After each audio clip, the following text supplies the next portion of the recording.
বিসমিল্লাহির রহমানির রহিম। আমি এখন রানীর সংকৈল খুনিয়া দিঘির দিকে যাচ্ছি। এটা হলো খুনিয়া দিঘির প্রথম ফটক। পাশেই দেখতে পাচ্ছেন ওয়াবদা, একটি পানি উত্তোলনের মেশিন, ওয়াবদা যাকে বলা হয়। এবারে দেখতে পাচ্ছেন খুনিয়া দিঘির সামনে যে অবস্থানের জায়গাটুকু করেছে সেটা যাক দর্শনার্থীদের জন্য এই পুকুর পার, এই যে কত সুন্দর পুকুর, এই খুনিয়া দিঘি।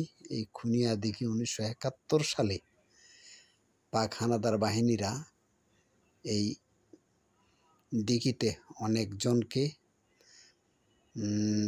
হত্যা করে, গুলি করে হত্যা করে, যার কারণে এই দিঘির নাম খুনে লাল ছিল খুনিয়া দিঘি।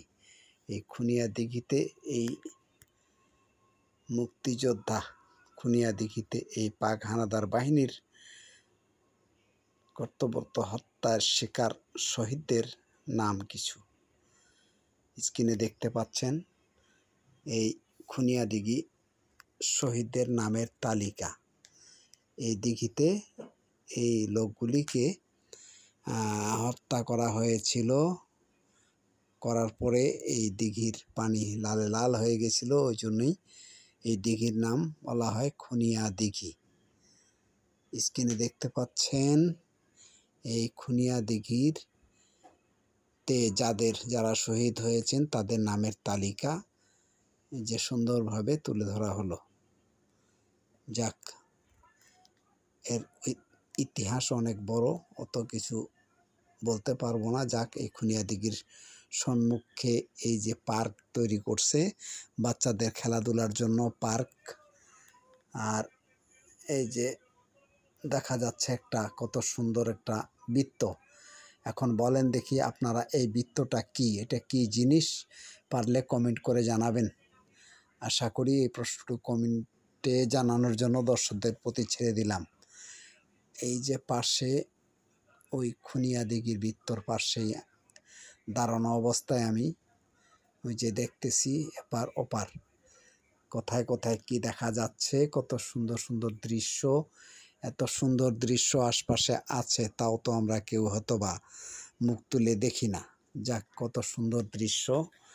এই যে বৃত্তটি, এই বৃত্তটির কোথায় বলেছি যে এটা কি, অবশ্যই আপনারা কমেন্ট করে জানাবেন। কমেন্ট করে জানানোর জন্যই আপনাদেরকে বলা হলো এই যে এই বৃত্তটি কি, এটা কি জিনিস, অবশ্যই আপনারা কমেন্ট করে জানাবেন। আমি এখানে অনেক দিন পরে গেছি।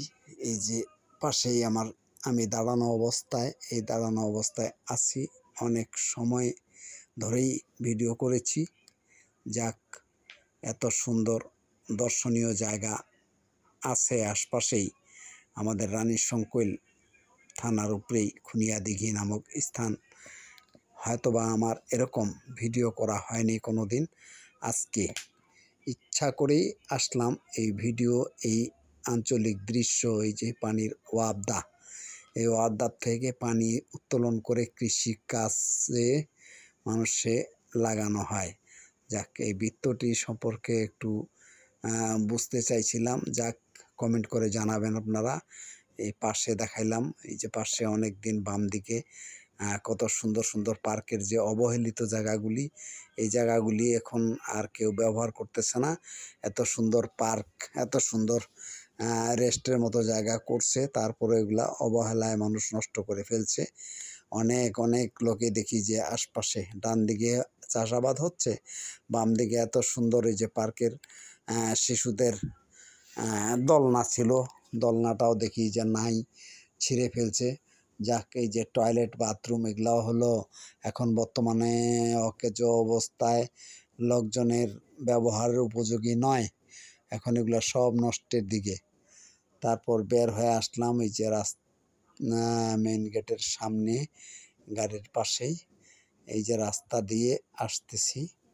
এই যে ভাবতেছি যে দেখি আর কি করা যায়, হঠাৎ চোখে পড়লো একটা বাবুই পাখির বাসা।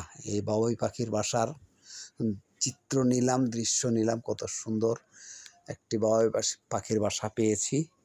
যাক, পরিশেষে যখন আসি তখনকার চিত্র একটু ছিল আমার কাছে ধারণ করা। যাক, এই আসে পৌঁছাইলাম।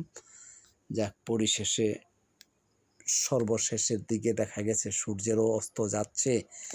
এই অস্ত যাওয়া অবস্থায় বেশিক্ষণ হয়তোবা থাকবো না, পরিশেষে হয়তোবা রওনা দিব বলে মনে করতেছি, চিন্তা ভাবনা করতেছি আর কতক্ষণ থাকি। যে গাড়ি ঘুরিয়ে নিলাম, এখন আমি রওনা দিলাম আবার বন্দরের দিকে চলে আসবো বলে। এই যে রাস্তায় এসে দাঁড়িয়ে পড়লাম, আবারও পাশে একটি দেখলাম যে তাল গাছ, দেখি যা খুব সুন্দর তাল গাছ, দেখে ভালো লাগলো, তার চিত্রটি একটু ধারণ করলাম। পাশেই কৃষি ক্ষেত, রাস্তার পাশেই দেখেন ওই যে কাশবন, আবার এই যে মেইন রাস্তা, এই যে রাস্তার পাশ দিয়ে একটু রাস্তাটা নিয়ে নিলাম তুলে, এই আবার রাস্তায় উঠে